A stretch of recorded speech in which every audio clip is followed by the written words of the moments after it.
તમને બધાને જય શ્રી કૃષ્ણ, રાધે રાધે, જય માતાજી। આજે આપણે બનાવવાના છે પાકા ટામેટાની ચટણી। તો અહીંયા તેલ લઈ લીધું છે, રાઈ જીરું એમાં નાખી દીધું છે અને આપણે એક પરી જેટલું તેલ લીધું છે અને રાઈ જીરું નાખી દીધું છે। રાઈ જીરું તતડી ગયું છે। હવે આપણે આના અંદર ડુંગળી નાખી દઈશું અને ડુંગળી નાખી અને આપણે બરાબર આને સિજાવા દઈશું, એટલે સાતળવા દઈશું અને સાતળવા દઈશું આને બરાબર। ડુંગળી સતળાઈ જાય પછી આપણે બધા મસાલા કરીશું તો આને સતળવા દઈશું। હવે આ ડુંગળી થોડી સતળાવા આવી છે, આપણે લસણ નાખી દઈશું અને એ પણ થોડું સતળાવા દઈશું।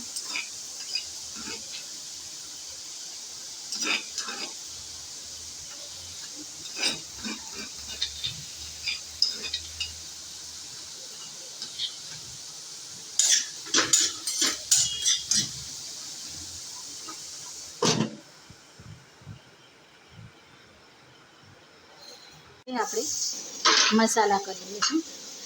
તો મસાલામાં અહીંયા 1 ચમચી નાની ચમચી છે એટલે, અને આ 2 ચમચી, એકદમ નાની ચમચી છે એટલે 2 ચમચી જેવું લીધું છે અને આ નાની ચમચી છે તો આપણે આટલી પોણી ચમચી જેવી હળદર લઈ લીધી છે અને આ 3 ચમચી નાની ચમચી છે, 3 ચમચી જેવો ધાણા જીરું પાવડર લઈ લીધું છે। આ મસાલા જો સરસ મજાના મસાલા આપણા થઈ ગયા છે।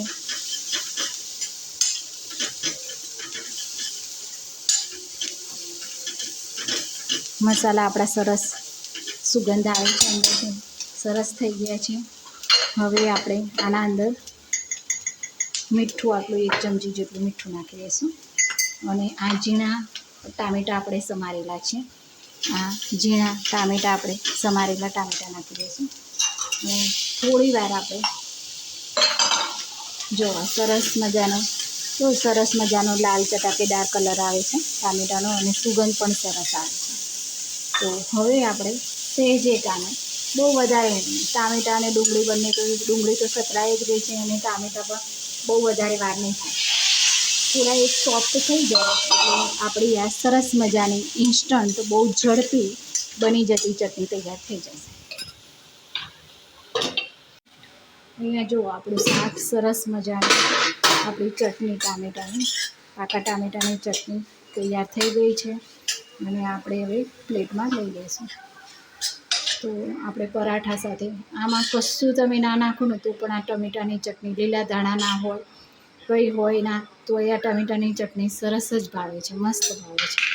નાનાથી માંડી મોટા બધાઓને આ ટામેટાની ચટણી પસંદ આવે છે। આમાં લીલા દાણા નાખો તો કદાચ ના, આજ મારા પાસે લીલા દાણા નથી તો લીલા દાણા નથી નાખી। પરાઠા સાથે, સવારની રોટલી પડી હોય એના સાથે, ભાખરી સાથે, રોટલા સાથે, જેના સાથે ખાવું હોય તેના સાથે ખાઈ શકો છો। ઇનકેસ હું તો ભાત સાથે પણ ખાઉં છું, ખીચડી અને ભાત સાથે, તો તમને જેના સાથે ભાવે તેના સાથે તમે ખાઈ શકો છો। અને વિડીયોના એન્ડિંગમાં કહેવા માગીશ કે આ વિડીયો ત્યાં સ્વદેશી ચીજો પોતાની દરેક જીવ માત્ર દયાભાવ રાખીએ, ગૌ રક્ષા કરીએ, વ્યસનથી દૂર રહીએ અને આપણા ઘરને જેવું સાફ રાખીએ છીએ આપણા રસ્તાઓ, નદીઓ, તળાવો, નદીઓ, સરોવર, દરિયા કિનારો દરેક જગ્યાએ સ્વચ્છતા રાખીએ અને ગૌ રક્ષા કરીએ આપણે અને વ્યસનથી દૂર રહીએ। જય જવાન, જય કિસાન, જય વિજ્ઞાન, જય ગુરુ।